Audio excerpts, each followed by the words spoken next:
Envoys in 21st Century Diplomacy, next on International Focus. The Institute of World Affairs at UWM and Milwaukee Public Television present International Focus, a global magazine linking Wisconsin and the world.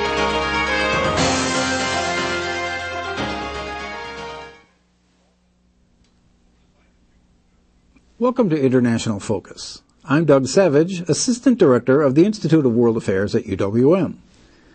Like most human enterprises, the practice of diplomacy has not remained static. It's evolved from an earlier era of frock coats and rigid hierarchy to a more dynamic time in which practitioners are often appointed for a specific diplomatic task. These envoys and special representatives lend visibility and their own personal stature to the situations they're sent to address. And they've achieved breakthroughs in some of the world's thorniest conflicts. But does the extensive use of envoys present new challenges to the practice of diplomacy? How might personality impact policy? To help us explore these issues, we're pleased to be joined by a noted diplomat, scholar, and policy advisor. Peter Galbraith, who has represented the U.S. and United Nations in some of the world's most high-profile conflicts. He began his policy career as a professional staff member for the U.S. Senate Committee on Foreign Relations, where he uncovered Saddam Hussein's genocide against the Kurds. In 1993, Bill Clinton appointed him as the first U.S. ambassador to Croatia, where he was actively involved in the peace processes in that nation and Bosnia. Ambassador Galbraith also served as a UN representative in East Timor and more recently in Afghanistan, and has been advisor to the government of Iraqi Kurdistan. He is author of The End of Iraq, How American Incompetence Created a War Without End, and Unintended Consequences, How War in Iraq Strengthened America's Enemies. Ambassador Peter Galbraith, welcome to International Focus. Very good to be with you. Well, I'm wondering if we could start with just sort of the concept of envoys and special representatives. Why might government use them versus sort of the professional diplomatic corps? Well, sometimes a special envoy can be a professional diplomat, and invariably they are supported by professional diplomats. But the way, for example, the U.S. government is structured, the State Department, you have regional bureaus, and they supervise, the Assistant Secretary supervises a number of embassies. And so they're really worried about an entire region, East Asia, Europe, the Western Hemisphere. And if you have a specific, and of course then you have an ambassador in a specific country. The ambassador's responsibilities are for that country, the Assistant Secretary for the entire region. But sometimes you have within a region or crossing regions a very specific problem that requires a lot of attention. The Middle East, the Palestinian-Israeli issue is one. Afghanistan and Pakistan is another example. And so what you might well want to do is to have a special envoy who is going to work on the diplomacy of that problem. The Assistant Secretary doesn't have the time to do it because he has too much or she has too much to supervise. The ambassador, his role is limited to the country to which she or he is accredited. So the support by the embassy staff and others at state notwithstanding, is there any potential for a perception, at least, of conflict between the person in that role of special representative or envoy and the other folks on the ground? Frankly, this is something that needs to work out between the ambassador serving in the country and the special envoy. Now, in 1995, Richard Holbrooke was both the Assistant Secretary and de facto the Special Envoy dealing with the Bosnia crisis. I was the ambassador to Croatia. Holbrooke would come to Zagreb to see President Tudjman and the Croatian government because Croatia was an active participant in the Bosnia War, key to the peace process. I, of course, would join him in his meetings with President Tudjman and with the Croatian government. he would have the experience of talking to Milosevic, the Serbian leader, Izetbegovic, the Bosnian leader. He would deliver a specific message, and then in his absence, I would keep working to promote that line.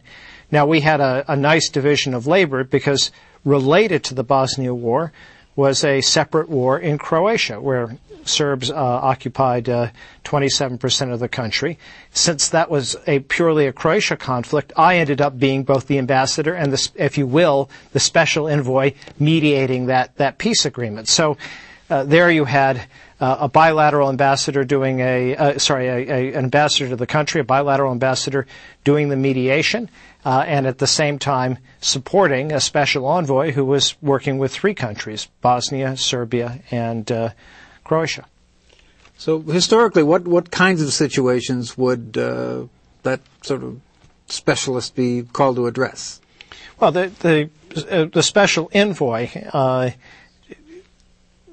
typically would be used to address a very thorny problem, like the Israeli-Palestinian conflict, the war in Bosnia, Afghanistan.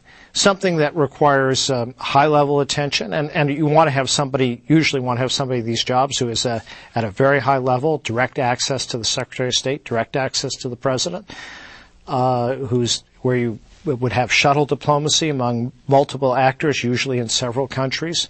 Again, looking at Ambassador Holbrooke, who's now the special envoy for Afghanistan and Pakistan. He's going to those countries, trying to improve relations between those two countries. But he's also traveling to all over Europe, to Asia, the Middle East, trying to mobilize international support for Afghanistan, building up, getting other countries to donate, to provide troops. The kind of focus, a special envoys, when it works well, as it did in Bosnia, as it does in Afghanistan, as it does in the Middle East with Senator Mitchell, it really brings attention and resources to a problem. Now, it doesn't always work well. Sometimes you have an envoy who's stepping on the toes of the ambassador. There's conflict with the assistant secretary who's marginalized. So it is a delicate role, but on the whole, I think it's a very important function, and I think it's been very well used by President Obama and Secretary Clinton. And if we look at the list of special envoys in this administration, it really has moved beyond sort of the narrow conflict-based kinds of things, has it not? I mean, there's a person responsible for global warming, for example. And do you think that's... Well, global warming is an issue that crosses geographic boundaries, obviously, and so you might have that cannot be handled by a bilateral ambassador. You could have an ambassador at large for global warming. You could have a special envoy. Frankly, there's no real distinction between the two, except the special envoy doesn't need Senate confirmation, which can be quite a cumbersome process, and an ambassador at large would. But other than that, they function the same. They're the person who sits atop the bureaucratic process, gets the papers done you might need for a negotiation, like the recent one that took place in Copenhagen, who's pursuing the issue. There is, when you have a special envoy for functional issues like global warming, there's going to be some overlap with the assistant secretary who might have that responsibility. In this case, there's an assistant secretary for oceans, environment, and science. And to the extent that person is not dealing with global warming, which is the most important issue that would fall within his bailiwick, then he or she is potentially somewhat marginalized. And so we've heard a bit about what the advantages are. Are there any sort of points to be cautious of if you're going to make an appointment of this sort? I mean, what is the profile of, if there is such a thing, of the ideal candidate for such a job? Well, the ideal candidate is somebody like Richard Holbrooke or Senator Mitchell. That is to say, a very high-profile figure, somebody who's active, the way Holbrooke is, brings a lot of energy, can mobilize bureaucratic resources. You want somebody who's knowledgeable about foreign affairs. It has to be tailored to the situation, but certainly you want to get a special envoy is best when you get beyond the sort of ordinary bureaucrat and you get to somebody very high level and who has by their own behavior a certain amount of heft and who has a reputation that's going to be respected by the parties to a conflict if you're dealing with a conflict situation. Is there ever a situation where that stature and personal biography can be a hindrance? Oh, sure. In some negotiations, and there's always difficulties in meshing a team. For example, Ambassador Holbrooke has a very large team in Washington working on Afghanistan. There's one of our largest embassies in the world is also in Afghanistan. So they have to sort out the separate functions, and there's inevitably some tension in the relationship. But when the top people work out well, as Ambassador Holbrooke and Ambassador Eikenberry do, the system basically works.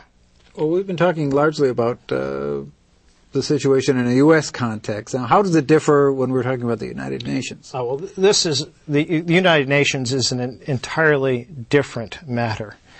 The United Nations appoints, the Secretary General of the United Nations appoints special envoys, or special representatives is the term, the special representative of the Secretary General, to deal with conflicts or other problems as determined by the Security Council.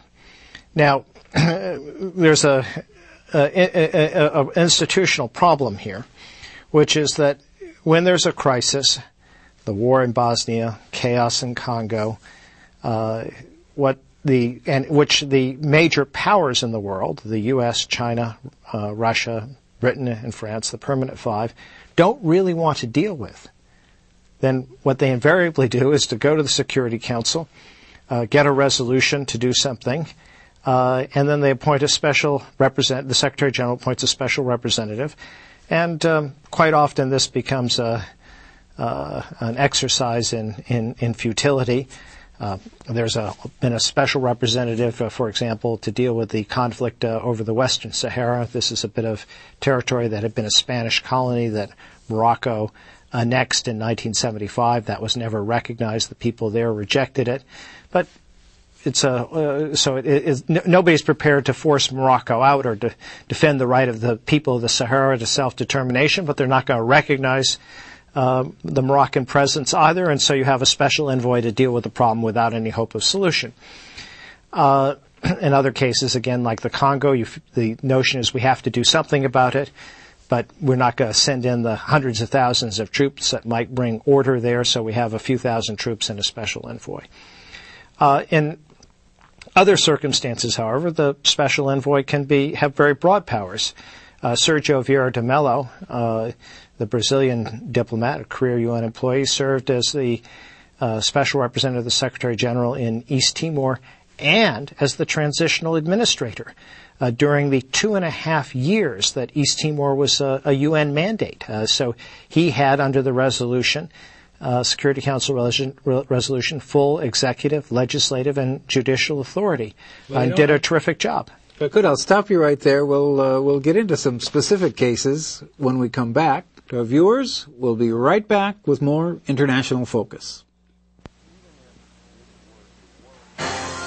The Institute of World Affairs presents our community with a range of public programs relating to global issues, U.S. foreign policy, and the world economy. For more information about the Institute of World Affairs, call 414-229-3220 or visit our website at www.iwa.uwm.edu.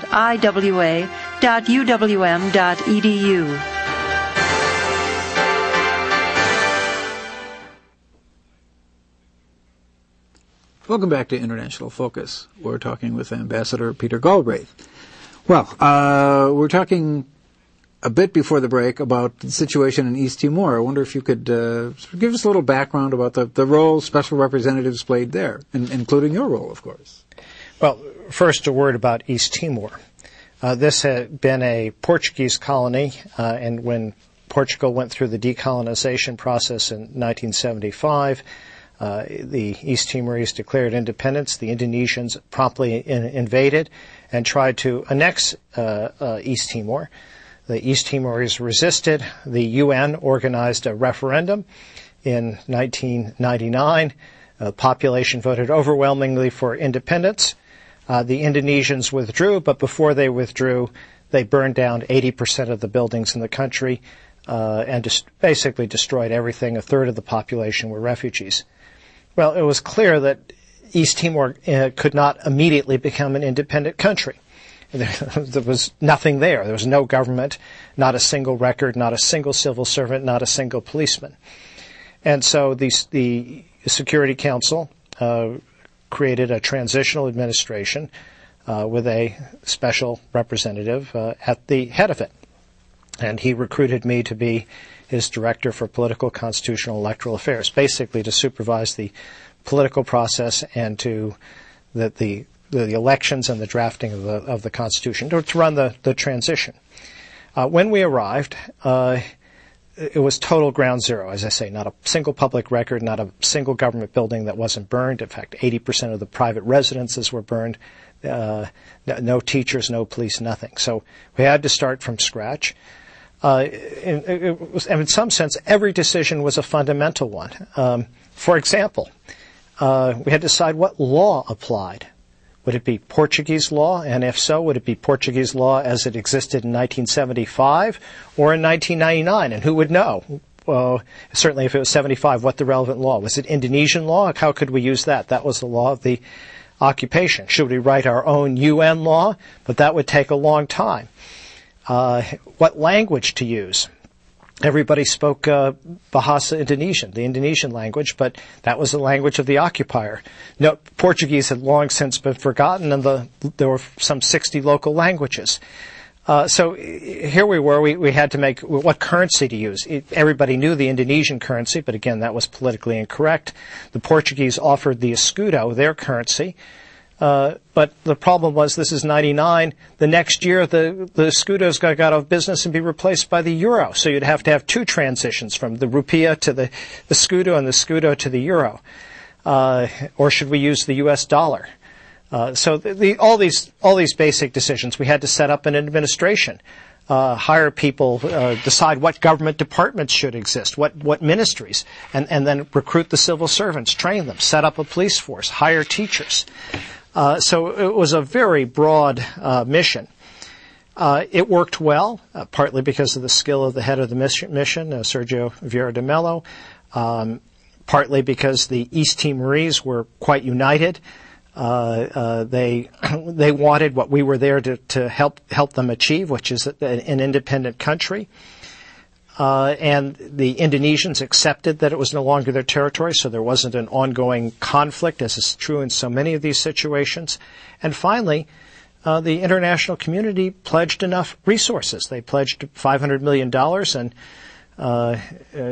although the country was very destroyed, it turned out it didn't take so many resources to restore it to its previous condition of abject poverty. So all of that helped make it work, but what we also learned was that we couldn't do it ourselves. And so quickly, early on in the process, Sergio appointed a cabinet with East Timorese members and international members. I was one of the 8 cabinet ministers. And so we ran a transitional government, which helped prepare the country for independence. That was a great success story. East Timor continues to have problems, but it is democratic, relatively stable, and working. Contrast is with Afghanistan, where the UN had great credibility. It had been there from the 1970s, so it was there through the Soviet occupation, through the civil war that followed, through the Taliban period, through the U.S. Involvement from 2001. It was respected by Afghans as neutral. And as is true in so many places, the UN was the tooth of what the international community wanted to do.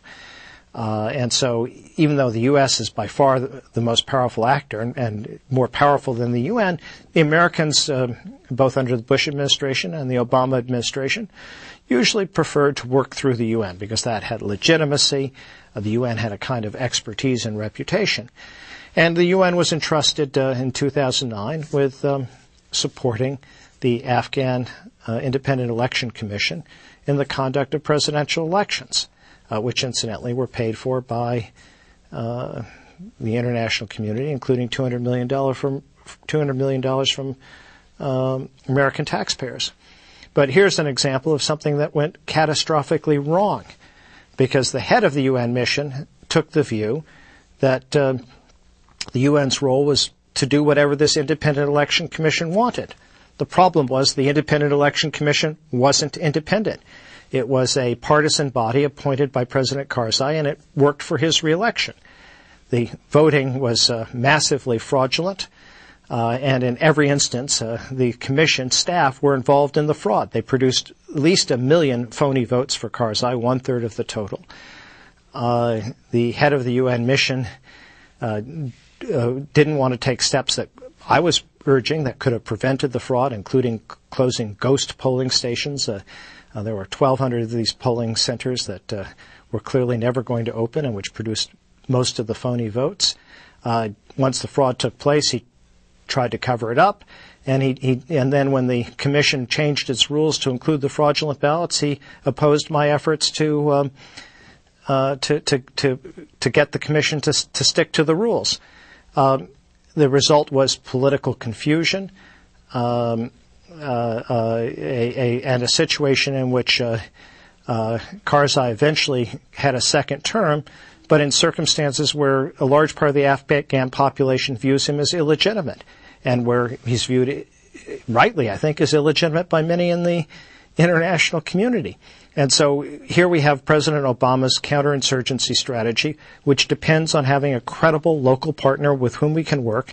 We have a president who's been in office for 8 years, whose regime already was characterized by ineffectiveness and corruption, and now is in office by fraud. Obviously not a credible partner, and that makes it very difficult for President Obama to accomplish what he seeks to accomplish. And what is one of the roots of the failure? It was the failure of the UN to do what common sense dictated, namely not just to support the Afghan electoral institutions, but to support them in the holding of honest elections and insisting that the elections be honest. So if we would somehow turn back the clock to the period before the elections, what could the UN staff on the ground have done differently, in your view? Oh, the first is the UN could have insisted that these ghost polling stations be closed. I tried to do it. I was the deputy special envoy. I was responsible for these elections. The head of the mission was away, so I was proceeding with what I thought was a common sense basis.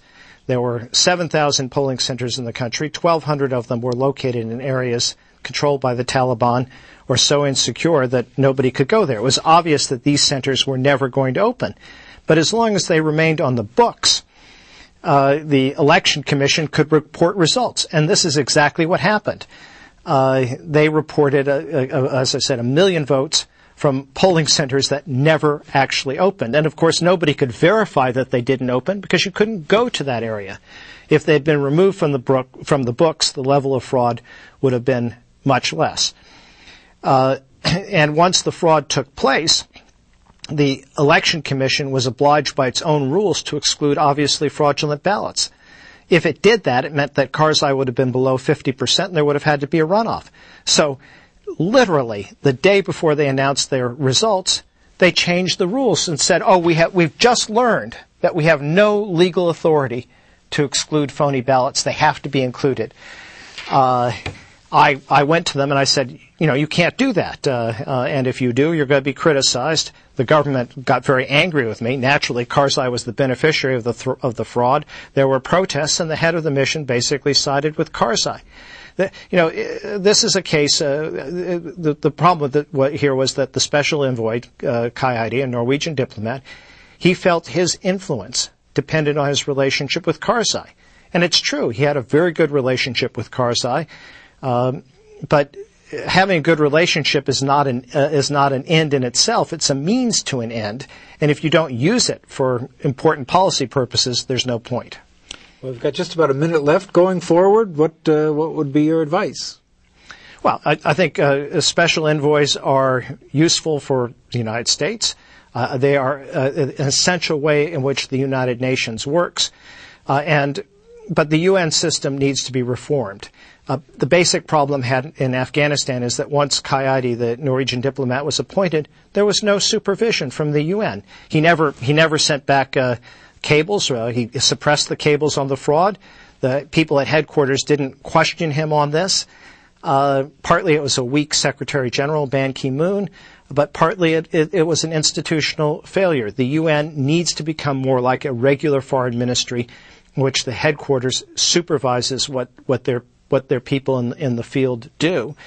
And when the UN is inevitably going to be key to all sorts of future conflicts, and as indeed, even though we were the ones who mediated the end of the Bosnia War, we couldn't have done it without a UN presence in the field. So it's always going to be an important part, and it needs to become, again, more like a regular foreign ministry.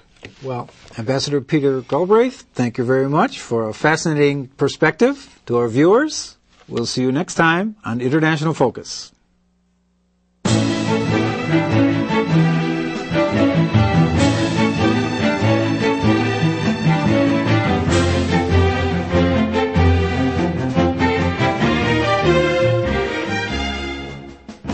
For information about the Institute of World Affairs and its many programs, or to become a member of the Institute, call 414-229-3220 or visit us at our website,